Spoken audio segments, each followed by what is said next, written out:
All right, let's get into another explainer. Today we're tackling a massive topic for anyone running manufacturing, operations, or honestly just general business management. We are talking about variance analysis. Now, you can really think of this as your essential forensic financial detective tool. It's how the best organizations out there save money, optimize their production, and figure out exactly where their beautifully crafted operational plans meet or completely miss reality.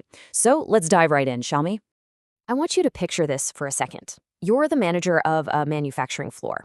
You've spent weeks, maybe even months, meticulously planning out a budget, setting your expectations, and getting your supply chain totally dialed in. But at the end of the month, you check the books, and your actual production costs have just totally blown past the baseline budget. You have to ask yourself, what went wrong? Was it the cost of the raw materials? Did the factory floor just waste a bunch of supplies? Pinpointing exactly why this happened? Well, that's the core mystery that variance analysis is designed to solve. So here's our roadmap for this explainer first. An introduction to variance analysis. Then, setting the manufacturing standard. Next, direct material cost variance, followed by price versus usage variances. Then, analyzing mix and yield. And finally, assigning responsibility and control. Starting off with Section 1, Introduction to Variance Analysis, Finding the Culprit. To catch our culprits, we really need to look at the gap between our expectations and reality. Basically, we're comparing the standard cost against the actual cost. You can kind of think of your standard cost as a map. It's the predetermined plan based on the specific production methods you fully intended to use. The actual cost, on the other hand, is the terrain. It's the real-world, hard cash cost you actually incurred during the period. That deviation between your neat little map and the messy terrain, that is what we call a variance. Now, these variances can swing in one of two directions. If your actual cost turns out to be less than your standard cost, awesome, you've got a favorable variance. That increases your profit, and it's a great sign of efficiency. But if your actual cost is more than the standard cost, you're dealing with an unfavorable or adverse variance, which is a big red flag for inefficiency. Now, keep in mind, just spotting an adverse variance isn't the finish line. It's actually the starting gun. The real goal is finding the root cause so management can actually step in and take corrective action. Moving on to Section 2, Setting the Manufacturing Standard, Establishing the Baseline. So, before we could even spot a variance, we need to know how standards for direct materials are actually set. Standards are established by meticulously estimating expected production methods and forecasting market prices. And when we set these baselines and analyze the fallout, we divide the factors into two camps, controllable and uncontrollable. Controllable variances are directly tied to a specific person or department's primary responsibility, like, say, excessive material waste on the factory floor. Management zeroes in on these factors to facilitate what's known as management by exception. But then you've got uncontrollable variances. These are things entirely out of management's hands, like new government restrictions or crazy sudden market price hikes.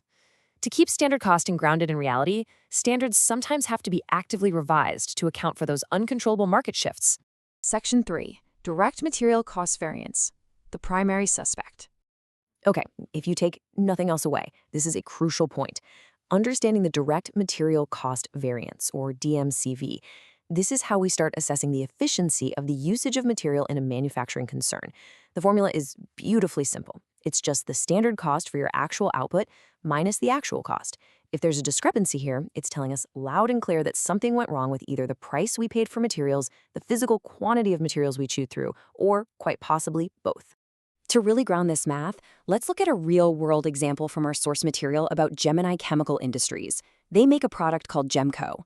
To get 1,000 kilograms of output, their standard map said they needed 800 units of material A at a rate of 6 rupees and 400 units of material B at 4 rupees. But look at the reality. For material A, they actually used fewer units, just 750, but they got hit with a higher rate of 7 rupees. And it gets worse for material B. They used way more units, 500, and they also paid a higher rate of 5 rupees. It just goes to show how both your input quantities and your rates can totally deviate from the baseline plan. All right, Section 4, Price versus Usage Variances, Zooming in on the clues. So that direct material cost variance we just talked about, think of it as the trunk of a tree. Mathematically, it splits into two distinct branches, the price variance and the usage variance. This subdivision is absolutely crucial because it hands management targeted, specific information so they can actually control costs. Let's explore each of these branches. First up is branch number 1, the direct material price variance. Did we simply pay a higher rate for the raw materials than we originally planned?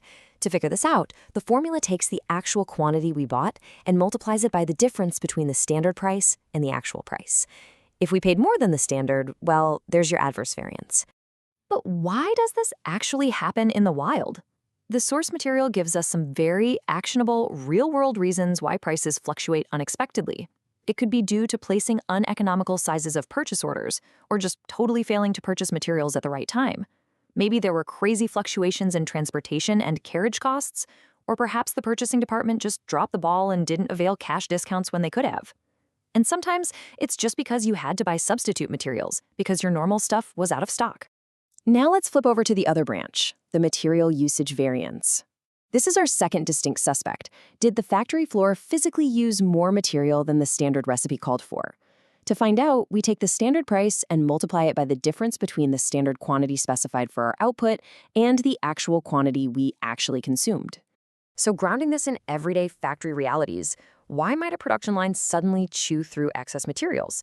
Well, a huge culprit is the use of substandard or defective materials that just have to be tossed out. It could also be plain old carelessness or incredibly inefficient production methods. Sometimes, unfortunately, it's pilferage or basic waste. Or you might be dealing with incorrect machine processing or working with a defective plant setup. These are the nitty-gritty operational issues that directly destroy your material efficiency. Section 5, Analyzing Mix and Yield, the microvariances. Now we're going to pull out the microscope to analyze different subvariances of material. First is the material mix variance. Think of a commercial bakery or a chemical plant. This variance rears its head when a factory messes up the recipe ratio. The cause is literally a change in the ratio of the actual material mix compared to the standard material mix. So, if your recipe map says use 50% material A and 50% material B, but your floor actually used 70% material A and 30% material B, boom, you've got a mix variance. And right alongside that, we have the material yield variance. While the other variances we talked about calculate based on your inputs, this one calculates based on your output. It's looking at whether your final product output was less than what those raw inputs should have generated.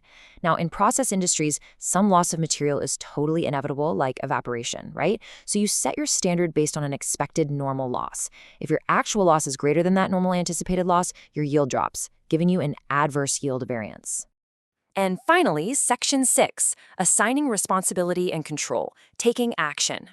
Here's the thing. To make all this incredible data actually actionable, we have to humanize it.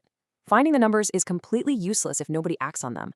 Generally speaking, the purchase manager is held responsible for the material price variance because, well, they handle the sourcing and buying. Conversely, the production manager is held accountable for the material usage variance, and that includes mix and yield, because they are the ones controlling the factory floor and production efficiency. By assigning this responsibility, the right department head can take highly targeted corrective action. It's absolutely not about pointing fingers. It's about empowering your team to fix the specific broken link in the chain. So the ultimate takeaway from this explainer is this. Standard costing and variance analysis are incredibly powerful diagnostic tools, but finding the variance itself is not the ultimate objective.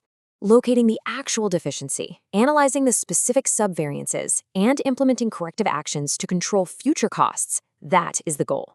That is exactly how you keep business operations highly efficient and wildly profitable.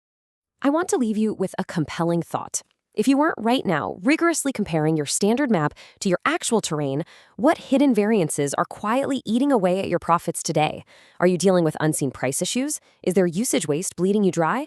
It's time to put on your detective hat and find out. Thanks so much for joining me on this explainer, and as always, keep learning.